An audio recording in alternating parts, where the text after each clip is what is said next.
let's say, I'm a big believer in never being sore. You should train, and the next day you should wake up feeling good. Okay, you know why? How's that possible? Well, because look, if okay, that's a great example.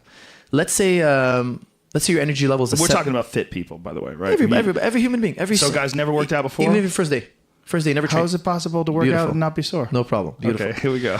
So let's say there's something called rate of perceived exertion. Okay, so let's say I make you do pull-ups, and let's say the maximum amount of pull-ups you can do, the maximum amount of pull-ups is 10. Let's keep a nice round number. At 11, you couldn't do 11. If I put a pointed a gun at you, you couldn't do 11. Should I make you do 10 pull-ups on our workout? No. I'm going to make you do 5. Why? Because I'm setting you up to work the next day. The next day, we're going to do 5. And the next day, we're going to do another 5. And then we're going to do 6. When 6 is really easy, we're going to do 7. Why? If you count, if you did 10 pull-ups on Monday, you're going to be sore till Thursday. Let's say it's really your max. So on Thursday, you've only done 10 pull-ups. From Monday to Thursday, you've only done 10 pull-ups. Me, I've been doing 5 pull-ups every day. So I'm at 20 pull-ups already, 25 pull-ups. I have more volume than you. Now, if you add up at the end of the year, who trained more? I've trained way more than you. So let's say I go to jiu-jitsu practice. I'm doing jiu-jitsu every single day, 3 rounds, 5 days a week. That's 15 rounds. You go in twice a week, but you kill yourself. You do 5 rounds each day. You push yourself those last 2 rounds, and you burn yourself out. I still did 15. You're at 10. At the end of the year, I've done countless rounds more. I've had so much more training than you. So how much training can we pack in the week? That's the real question. How much volume can you expose your athlete to? So I always tell people, look, exercise can produce energy. So let's say I'm feeling like a 7 out of 10. 10 being I'm really like energized. 1, I was like really lethargic, feeling like I need to lay down. And 7, I'm feeling good. Okay. If I get up and I do a right amount of exercise, the right amount, I can feel like an 8.5.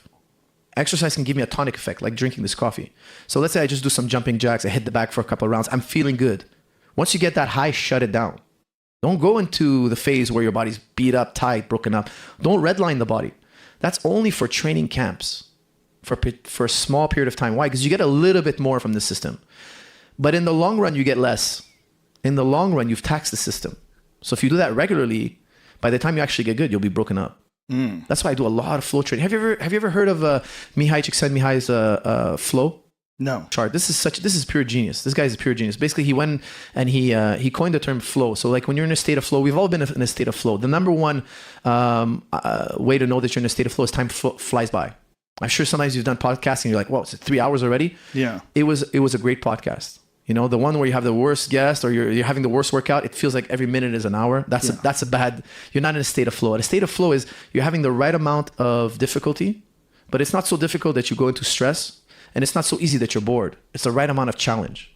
So let's say as simple as playing like Tetris. If I put you on a level that's too high, you're gonna play for 5 minutes, you're gonna be like, I'm done. If I put you on a level too easy, you're gonna be like, this is boring. If I put you at the right amount of level, see that's the flow channel. So if the challenge is too high, you'll meet anxiety. If it's too low, you're boredom. When I go in the practice room, I'm trying to create flow. I'm having fun. Training should be addictive. Imagine training was addictive. Everybody would train, everybody would be fit. But people always go into anxiety. They go and they slam their body. Then I have to convince you to do it again 3 days later, 2 days later. And you're like, dude, the mental energy is going to take me to get there. Like, it shouldn't be. Training should be a pulling force. It should be pulling you. You want to go training. If you don't want to go training, it's not fun. If it's not fun, you're not going to do a lot of it. And if you're not going to do a lot of it, you're never going to reach mastery. So how do I make it pleasurable? How to make it fun? I have to be in a flow state. And you can get into a flow state in almost anything. But when you're out of that flow state, cut it. We're going to get further. We're going to do more training if we cut it today. So what do you think about people that say there's no such thing as overtraining? Here's the John Danaher narrative. And he coins it really, really well. He says, look, it's under rest. So he says, look, you couldn't overtrain if you didn't give your body the rest later.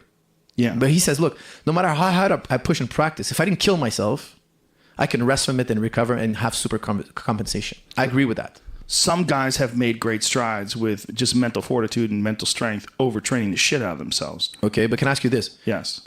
They were successful, yeah?